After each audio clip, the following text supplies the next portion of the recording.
Back in elementary school, around the age of 5, I came home ill from school one day. Eventually, I found out that I had chickenpox. This is a highly contagious disease that is caused by the varicella zoster virus. It is believed that this virus originated in Africa millions of years ago and brought into the Americas in the 15th century by European explorers and settlers. But it wasn't until the 16th century in Europe, Giovanni Filippo provided the first description of what is now called the chickenpox. It was first thought to be a milder form of smallpox until 1767 when William Herberton demonstrated that chickenpox was different from smallpox and stated that lifelong immunity to the illness after recovery.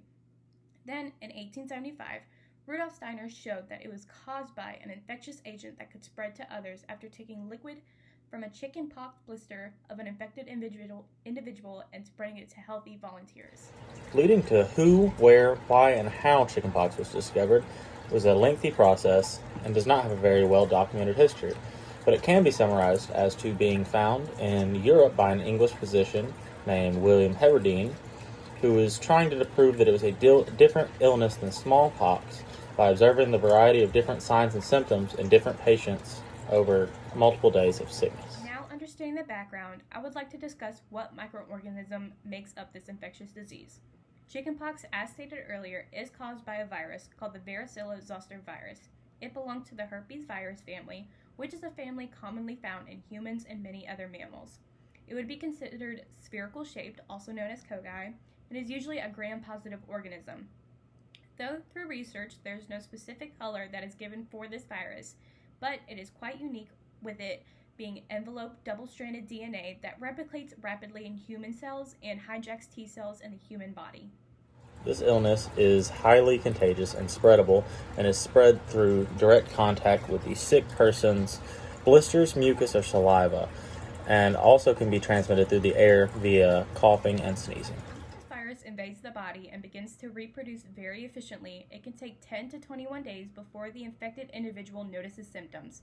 Typical symptoms that can be overlooked are fever, tiredness, headache, and loss of appetite, and eventually a rash that develops into an itchy, fluid-filled blisters that over time turn into scabs and erupts all over the body.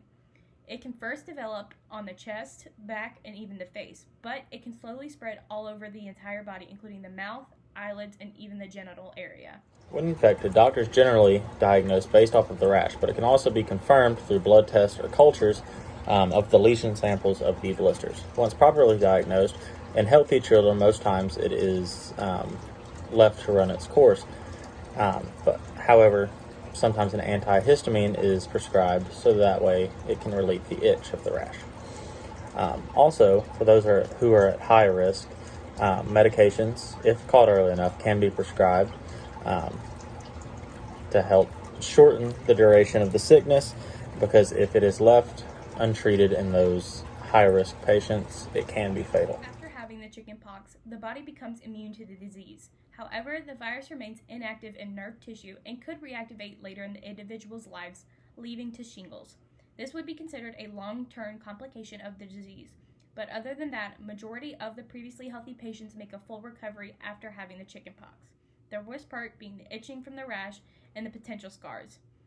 As any other illness, there are slight chances of complications. Antibiotics may be prescribed depending on the individual's skin infections and chances of pneumonia.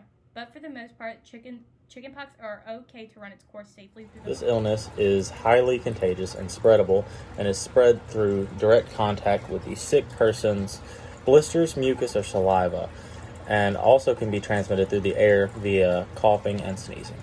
Both having this as a child inspired us to use this as a topic in our project.